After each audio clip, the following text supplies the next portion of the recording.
Frères et sœurs, encore bonsoir.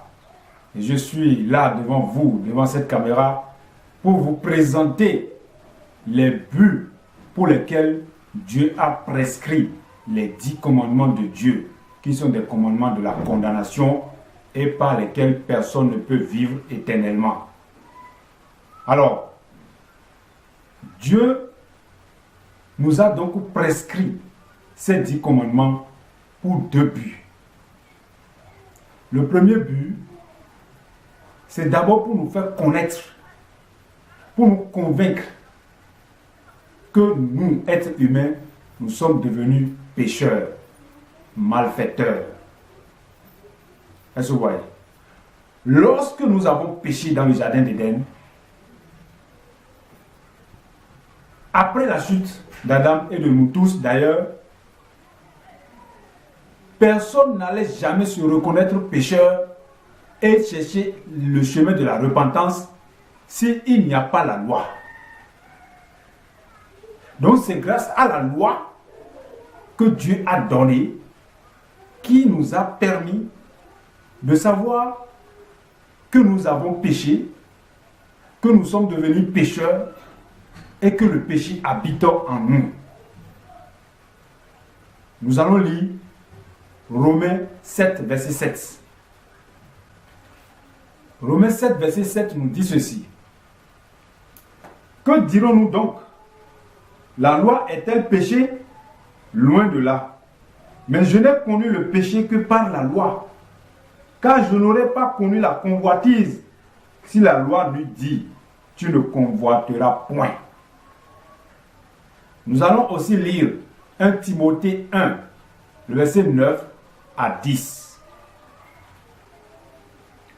1 Timothée 1, verset 9 à 10 nous dit ceci.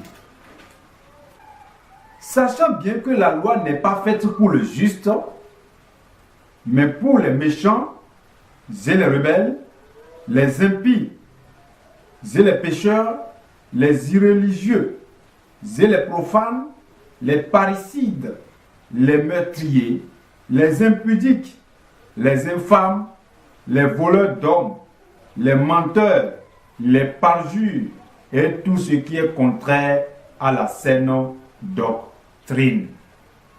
Donc si nous étions tous justes, pourquoi Dieu va amener encore la loi?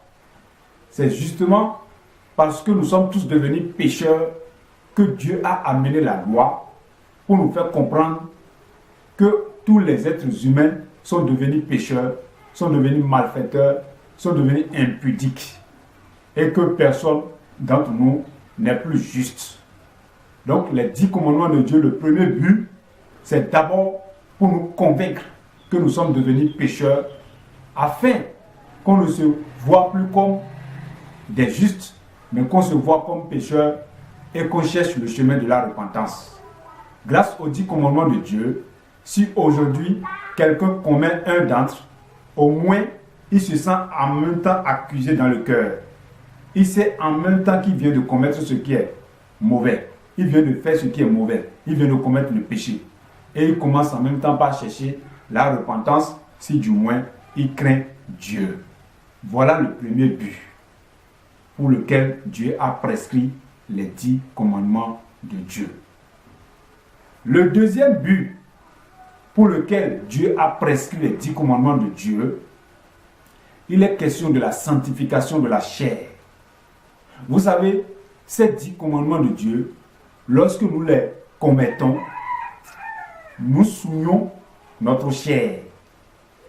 Nous souillons la chair. Quand tu voles, par exemple, tu souilles ainsi ta chair. Quand tu commets l'adultère, l'impudicité, le mensonge, tu mens sur le compte de ton prochain. Quand tu convoites la femme de ton prochain, les biens de ton prochain, tu es ainsi en train de souiller ta propre chair. Lorsque tu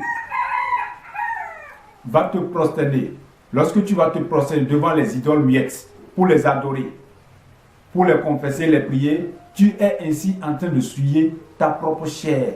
Or, la Bible nous a fait comprendre que le corps de l'homme est devenu le temple de Dieu. Le temple où le Saint-Esprit doit venir habiter. 1 Corinthiens 6, verset 15 à 20 nous enseigne cela. Donc, le deuxième but, c'est pour que l'homme ne se souille plus son corps, qui est le temple de Dieu, à travers les désirs de la chair, à travers les conséquences du péché. Donc, voilà le deuxième but. Les 10 commandements de Dieu sont donc donnés pour le but qu'on se reconnaisse pécheur et aussi maintenant qu'on cesse de souiller notre chair en les commettant. Voilà les deux buts. Je vais vous faire lire 2 Corinthiens 7, verset 1er, qui nous parle de la sanctification de la chair. 2 Corinthiens 7, verset 1er dit ceci. Ayant donc de telles promesses, bien-aimés, purifions-nous de toute souillure de la chair et de l'esprit, en achevant notre sanctification dans la crainte de Dieu. Et nous pouvons aussi lire 1 Corinthiens 6 là, 1 Corinthiens 6, le verset 15, et qui nous dit ceci. Ne savez-vous pas que vos corps sont des membres de Christ? Prendrai-je donc les membres de Christ pour en faire les membres d'une prostituée? Loin de là.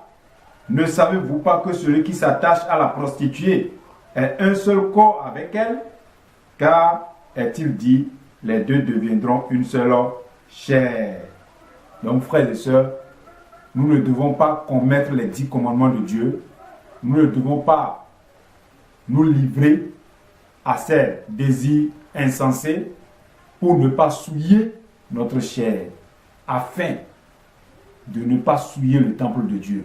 Voilà le but, les buts pour lesquels les 10 commandements ont été prescrits, et non pour qu'on puisse hériter le royaume des cieux. Tu peux bel et bien te sanctifier des désirs en rejetant les désirs de la chair et aller en enfer, et aller dans la géhenne, si tu n'observes pas les commandements de grâce de Dieu. Donc je vais m'arrêter là pour la prochaine séance. Je vais vous présenter ce que nous révèlent les 10 commandements de Dieu. Les 10 commandements de Dieu nous révèlent 3 grandes choses que nous allons découvrir dans la prochaine vidéo. Merci et à la prochaine.